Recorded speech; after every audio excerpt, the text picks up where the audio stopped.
नमस्ते बच्चों, मैं कीर्ति शर्मा और आप मेरे साथ पढ़ रहे हैं कक्षा 10 की भौतिक विज्ञान चैप्टर नंबर 15 और आज बच्चों हम पढ़ेंगे पार्ट नंबर 1।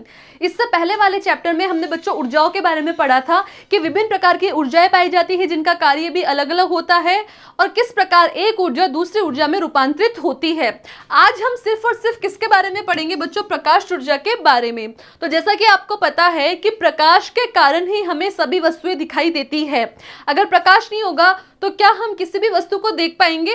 बिल्कुल नहीं। ठीक है, तो प्रकाश क्या होता है? प्रकाश के कारण वस्तुएं हमें दिखाई देती है। अब वो कैसे देती है, क्या होता है, कौन सी घटनाएं घटित होती है, वो सब हम इस चैप्टर के अंदर पढ़ेंगे।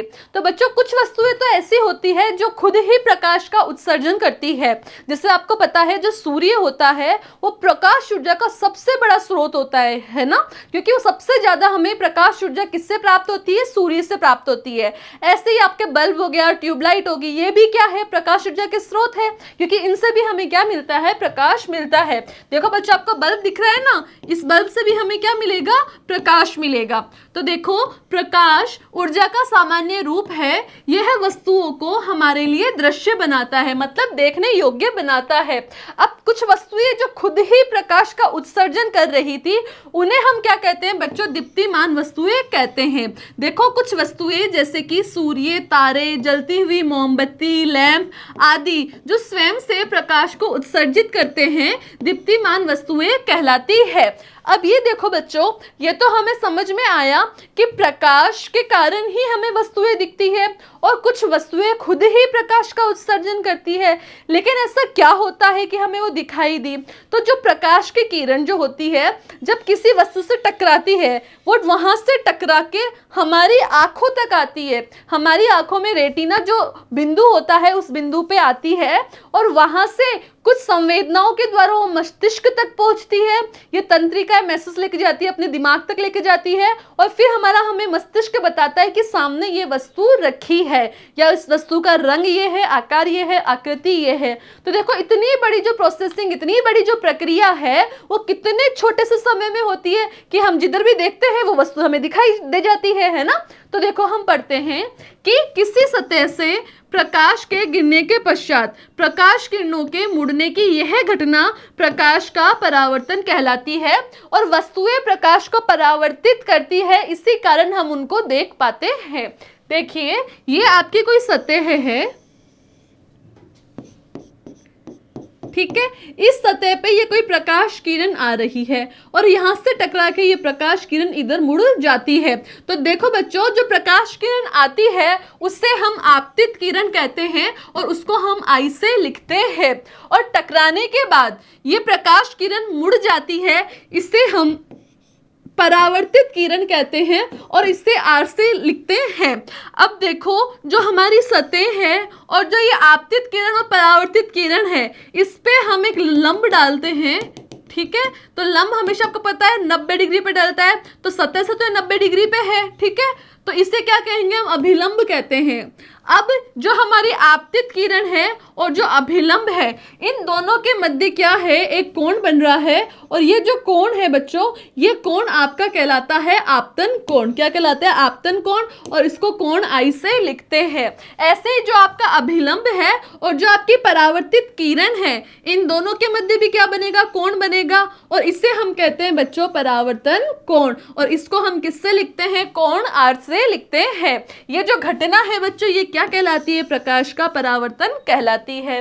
आगे बात करते हैं हम कि जब प्रकाश पुंज किसी वस्तु के संपर्क में जाता है तो इसका कुछ भाग अथवा पूरा का पूरा प्रकाश पुंज ही वस्तु से टकराकर वापस उसी माध्यम में लौट आता है और प्रकाश की ये घटना ही बच्चों प्रकाश का परावर्तन कहलाती है। अब इधर देखिए, एक चिकनी एवं चमकदार सतह जो आपतित प्रकाश के अधिकतम भाग को परावर्तित कर देती है दर्पण कहलाती है। बच्चों जब आप सुबह उठने के बाद तैयार होकर स्कूल आते हैं तो आप क्या करते हैं? कांच के सामने खड़े होकर तैयार होते हैं, ठीक है। तो दर्पण है, वो दर्पण में हमारा प्रतिबिंब क्यों दिखाई दे रहा है? क्योंकि दर्पण के द्वारा अधिकतम प्रकाश को परावर्तित कर दिया जाता है। आपने कभी बचपन में ऐसा किया है ना कि सूर्य का प्रकाश आता है, उसके सामने आप कांच रखते हो तो प्रकाश आपके कमरे तक भी पहुंचा सकते हो ना। तो ऐसा हुआ क्या, ये प्रकाश का परावर्तन किया आपने, क्योंकि जो दर्पण है वो अधिकतम भाग का परावर्तन कर देता है, इसलिए उस कमरे में तक क्या जाती है, रोशनी पहुंच जाती है। देखो बच्चों आगे बात करते हैं कि परावर्तक तल पर पड़ने वाले प्रकाश की किरण आपतित किरण कहलाती है, और परावर्तक तल के जिस बिंदु पर आपतित किरण टकराती है, परावर्तक तल के उस बिंदु से 90 डिग्री के कोण पर खींची गई रेखा अभिलंब कहलाती है। अभी हमने देखा था ना बच्चों, ये सतह है, इस सतह पे कोई किरण आके टकरा रही है, तो आने वाली किरण को तो हम आपतित किरण कह रहे हैं, और इस सतह के ऊपर यहाँ पे हम अगर लंब डालते हैं, और लंब जो इससे 90 डिग्री का कोण बनाता है सतह से, इसको हम क्या कहते हैं, अभिलंब कहते हैं। इसको कहा हमने आपतित किरण, ठीक है। और जब ये किरण सतह से टकरा के इधर मुड़ जाती है उसी माध्यम में, तो इसे क्या कहेंगे हम, परावर्तित किरण, ठीक है। देखो परावर्तक तल से वापस लौटने वाली प्रकाश किरण को क्या कहते हैं, परावर्तित किरण कहते हैं। अब देखो बच्चों, जो आपतित ये सतह है, ये जो आपतित किरण है और ये जो परावर्तित किरण है, और ये आपका अभिलंब है। आपतित किरण और आपका जो अभिलंब है, इसके मध्य बनने वाला जो कोण है, इसे हम कहते हैं बच्चों आपतन कोण, जबकि आपका जो अभिलंब और परावर्तित किरण है, इसके मध्य बनने वाले कोण को हम क्या कहते हैं, परावर्तन कोण कहते हैं। देखिए आपतित किरण और अभिलंब के बीच के कोण को आपतन कोण तथा परावर्तित किरण और अभिलंब के बीच को हम परावर्तन कोण कहते हैं। आगे देखो बच्चों, प्रकाश के परावर्तन के नियम। अब देखो बच्चों, ये तो हमने पढ़ लिया कि प्रकाश परावर्तित होता है, प्रकाश परावर्तन की घटना दर्शाता है, किस किरण को क्या कहते हैं, अभिलंब कैसे डालते हैं, आपतन कोण क्या होता है, परावर्तन कोण क्या होता है। अब परावर्तन के कुछ नियम भी है, तो नियम क्या क्या है कि पहला नियम तो ये कहता है कि जो आपतित किरण है, जो आपके परावर्तित किरण है और जो आपका अभिलंब है, ये तीनों एक ही तल में होते हैं, ठीक है। जैसे हमने अभी देखा कि ये सतह थी, इस सतह पे आपतित किरण, ये परावर्तित किरण और ये आ गया अभिलंब, ये तीनों एक ही तल पे है ना, तो ये ही पहला नियम है। देखो सतह से परावर्तन के दो नियम है, पहला क्या है, आपतित किरण, परावर्तित किरण आपतन बिंदु पर अभिलंब तीनों एक ही तल में होते हैं, बिल्कुल। अब दूसरा नियम क्या कहता है कि जो आपतित किरण और अभिलंब के बीच जो आपतन कोण है, उसका मान कोण आई, और जो परावर्तन कोण है कोण आर, इन दोनों का मान बराबर होता है, कोण आई बराबर कोण आर होता है। देखो आपतन कोण का मान और परावर्तन कोण के मान बराबर होते हैं, कोण आई बराबर कोण आर होता है। अब देखिए जो परावर्तन है बच्चों, वो दो प्रकार का होता है।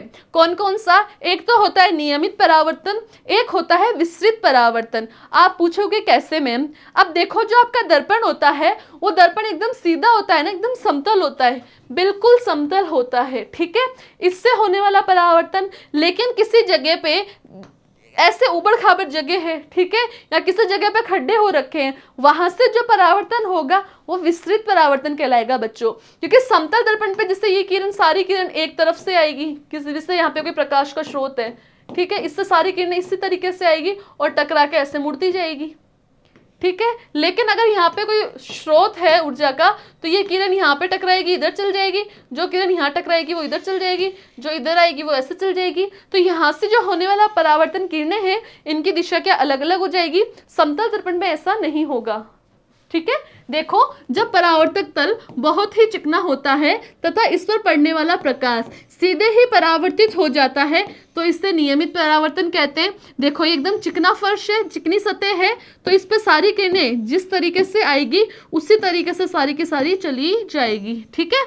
आगे देखिए विस्तृत परावर्तन। जब प्रकाश का परावर्तन किसी खुरदरे पृष्ठीय सतह से होता है, तो प्रकाश परावर्तित होकर सभी दिशाओं में फैल जाता है, इसको क्या कहते हैं, विस्तृत परावर्तन। देखिए यहाँ पे ये खुरदरा है ना पृष्ठ, तो ये वाली किरण इधर आके इधर से चली जाएगी, ये यहाँ पे आ रही है तो इधर चली जाएगी, ठीक है।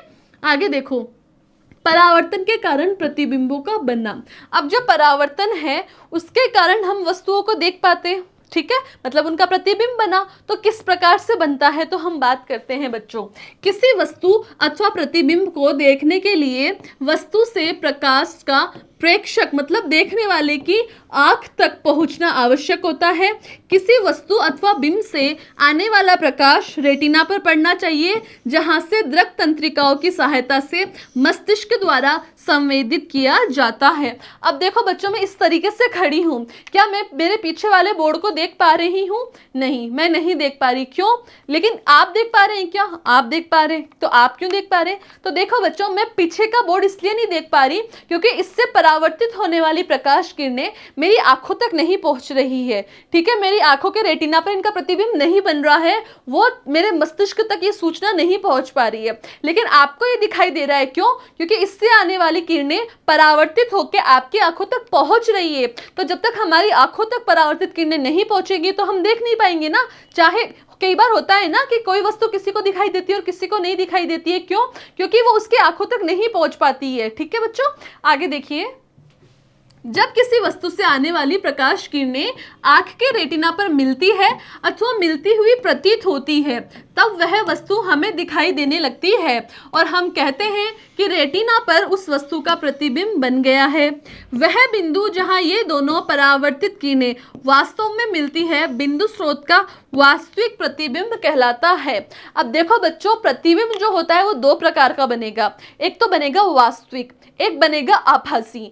ठीक है, तो जो वास्तविक क्या होता है कि हम कोई भी वस्तु है उससे कोई दो किरणें निकल रही है और वो दो किरणें आपस में यदि क्रॉस होती है कहीं पे भी तो वहां पे उस वस्तु का प्रतिबिंब बनता है। ठीक है, और बनने वाला प्रतिबिंब दो प्रकार का होगा। कहने का मतलब है कि अगर वो वास्तव में किरणें एक दूसरे को क्रॉस करेगी तो हम कहेंगे कि जो प्रतिबिंब है ये वास्तविक है।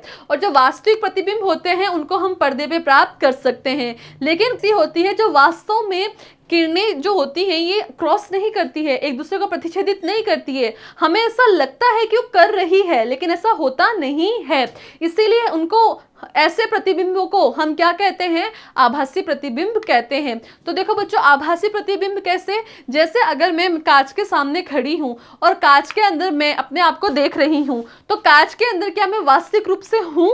मैं कांच के अंदर वास्तविक रूप से नहीं हूं। तो ऐसा जो प्रतिबिंब है उसे हम आभासी कहेंगे। लेकिन जो आप मुझे रियल में देख पा रहे हैं तो मैं सच में आपकी आंखों के सामने हूं। तो ऐसा जो दर्पण, ऐसा जो प्रतिबिंब होता है उसे हम क्या कहेंगे बच्चों? वास्तविक प्रतिबिंब कहते हैं। तो देखिए, यदि ये किरणें वास्तव में नहीं मिलती है तथा केवल ऐसा आभास होता है तो बिंदु स्रोत का आभासी प्रतिबिंब बनता है। देखो, वास्तविक प्रतिबिंब परावर्तित किरणों के वास्तविक प्रतिच्छेदन से प्राप्त होता है, अतः इन्हें पर्दे पर प्राप्त किया जा सकता है, प्रक्षेपित किया जा सकता है। लेकिन आभासी प्रतिबिंब तब बनते हैं जब किरणें एक दूसरे से मिलती प्रतीत होती है लेकिन वास्तव में ये एक दूसरे को नहीं काटती है, अतः आभासी प्रतिबिंब को पर्दे पर प्राप्त नहीं किया जा सकता है। ठीक है बच्चों, तो यहाँ पे इस पार्ट को हम फिनिश करते हैं। इसके आगे का पार्ट हम पढ़ेंगे आगे के पार्ट में। तब तक के लिए आप पढ़ते रहिए, मस्त रहिए। धन्यवाद।